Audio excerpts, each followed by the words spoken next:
Alright guys, Paul back here again for another video. Today we're going to be unboxing a classic 2001 Attitude Era belt. This inside here should be the Attitude Era oval IC. I've opened the box slightly just to make sure it was the right belt because I bought this off eBay and the box arrived to me completely trashed. So I've not opened the belt yet, but the box has been opened. Let's take a look at this. Okay, so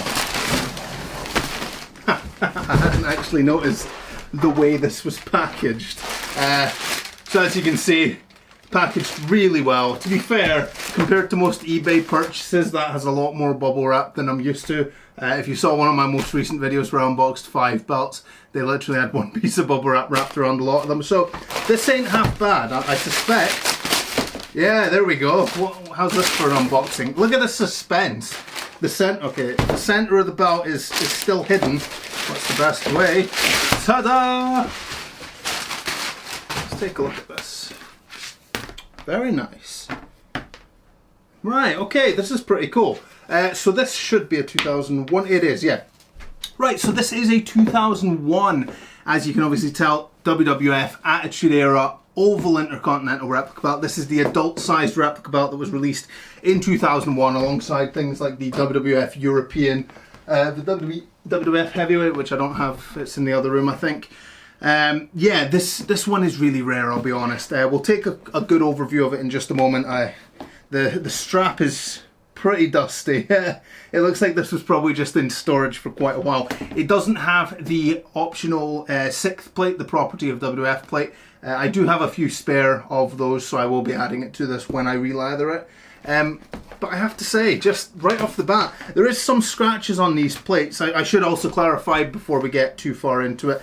These are the 2mm thick stamped plates, so this is the old style replica, nothing like the high quality new replicas we get these days. But for 2001, this was amazing, and to be honest, given how rare these things are with the WWF logo, I'm thrilled with this. It's not actually half bad. There is some significant scratches. That's probably to be expected, really. It's actually a lot better condition than some of the old WWF 2001 belts I've received are. I've had some heavyweight Big Eagles that were just abysmal quality and abysmal condition, I should say. But this one, a good few scratches on it. I'm not going to pretend it's perfect condition, far from it. But some deep scratches, but overall, for a 2001 belt, for a 20-year-old belt, I'm thrilled with this. We'll go into in-depth details. Okay, before we get into the bulk of this video, I just wanted to give a special shout out to my gold tier Patreons. Those include Stephen Hughes, Scott Welsh, Alejandro Valdez, Mark Johnson, Big Nate, and Chad Davis. I genuinely appreciate all of you contributing to the Patreon. If anyone else out there is interested in checking out the Patreon, take a look at the link in the description box below. On the Patreon, I post behind the scenes stuff. I show how straps are made, how in progress shots of me working on belts, on straps, etc, etc. We'll eventually have a how a belt is made series on there, which later on will end up on YouTube. But genuinely, I know people do these kind of Patreon shout outs in their videos and they just kind of fly past them, but genuinely anyone that does support the growth of this channel, I do appreciate it. And yeah, sounds like bullshit, but take it for what you will. I do genuinely appreciate it, so thank you all of you. Yeah, so as I mentioned earlier, this is the 2mm thick replica plate, so not much detail in them. The details are all stamped rather than the modern casted belts. The flexibility of the strap is pretty non-existent, as you'll see on these old style snap boxes. The snap box design was just a additional layer of this vinyl that was sewn onto the edge of the end of the strap, which unfortunately did mean that because it's an extra layer, the flexibility, especially in the snap box areas, was atrocious. This thankfully is something WWE and most replica belt productions have done away with. Although having said that, the most recent release of the classic WWF tag belt, the Reggie tags, the dual plated ones, unfortunately, that one has the sewn on snap boxes. What are you doing, WWE? You were doing so well. That's not important right now though. But yeah, these snap boxes, because it's an extra layer sewn on, the flexibility is non-existent. It can be a little bit better in the areas between the plates, but because these straps, one, because they're old, it's 20 years old, but also because the vinyl used in these straps was not very flexible, weirdly enough. The stuff they moved on to in 2003 and onwards, those replicas were a lot more, not flexible, but a lot more durable. Like these straps, these vinyl would tend to crack a lot easier.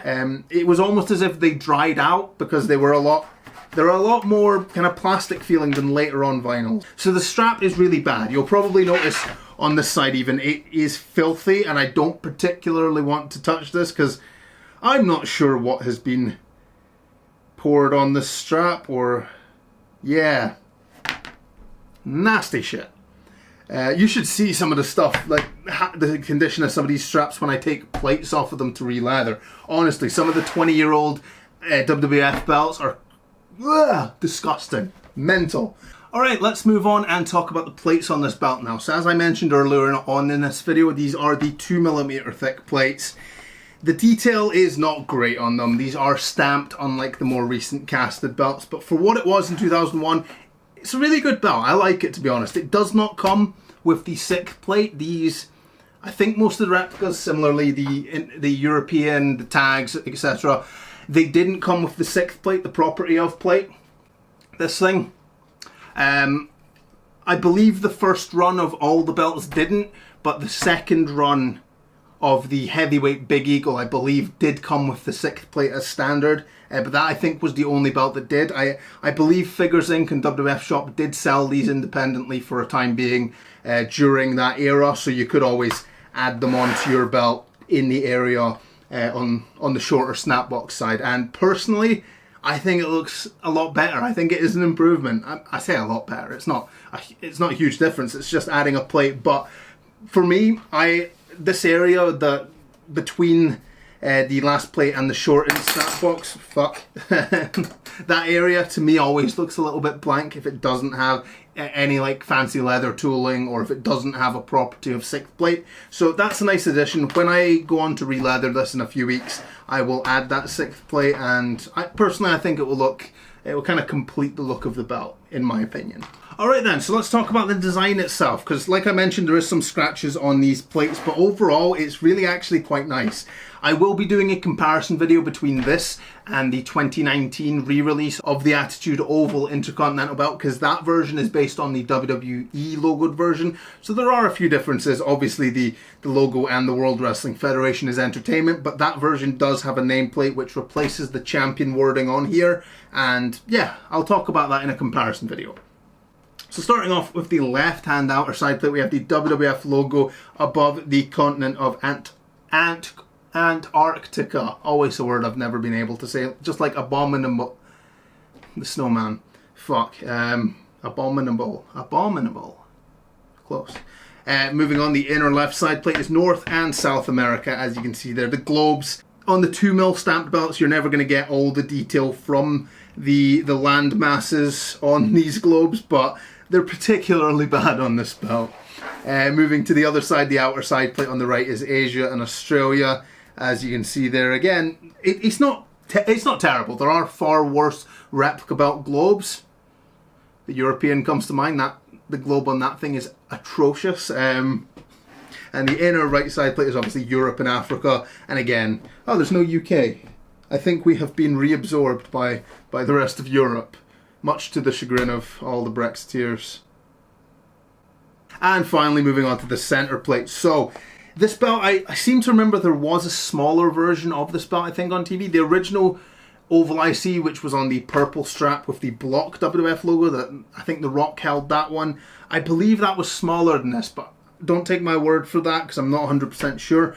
But I must say, this one is really nice. This does appear to be completely standard. It doesn't look like it's had an added curve. So as standard, it came with a fairly okay curve. It is a smaller belt, so it didn't need that ridiculous curve. But the details on the plates are actually really nice. We've got these 6 simulated plastic stones up the top here. So plastic stones are what they are. They don't look great. I will be replacing all of those with real cubic zirconias.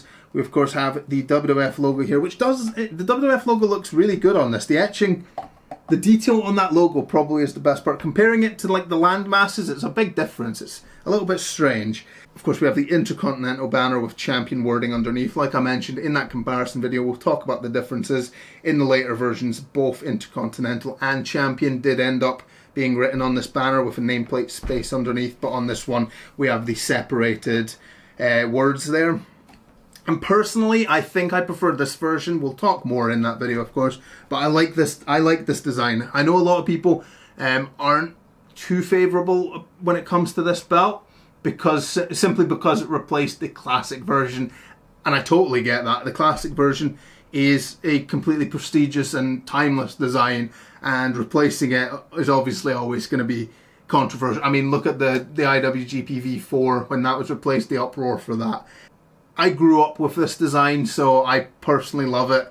I know not everyone will. The quality of the plates is actually decent. I'm more impressed by the condition than I thought I would be. A lot of the belts I get off eBay, when I get lucky finding some of these classic belts, they're trashed. Finding a decent condition WWF logoed replica belt is near enough impossible now.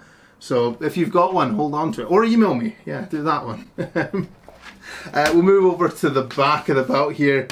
And of course we've got the Figures Inc branding on the back here. So for those who don't know, now WWE produced their own belts, all completely under the WWE branding.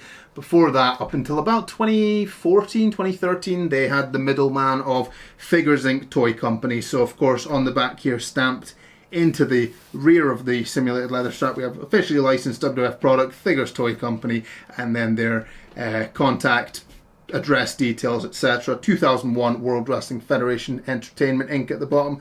The WWF.com logo there, and the authentic licensing sticker there. So, right, I think that's us done with this belt. I think I've shown everything, done a decent enough overview of this belt. Like I mentioned earlier on in the video, I will have a video coming very soon where I compare this exact replica to the new 2019 re-release of the WWE version of this belt. So it'll be nice to see the comparison almost 20 years apart from them being made. Obviously, the newer version is a lot higher quality, far more detailed, but personally, I like this a lot. And yeah, let me know, what do you personally think of the oval Intercontinental belt? I know the classic version is a lot more popular, but also, do you like the WWF version? What memories do you have of this belt? Because personally, I love this belt design. I mentioned that in the video, but it's a belt I've loved for a long time, and yeah, happy to have one of these original WWF ones back in the collection. So yeah, if you did enjoy this video, please do give it a thumbs up. The like button is down there somewhere, I think, so that would be genuinely appreciated. Subscribe if you want to see any more upcoming belt videos, and yeah, check out the Patreon in the description box below. I would appreciate it. That being said, thank you very much for watching. Cheers. Yo, monkeys, it's me, DDP, and if you want to get one of the greatest belts made for you, go to Paulmartinbelts. That's right, sucker.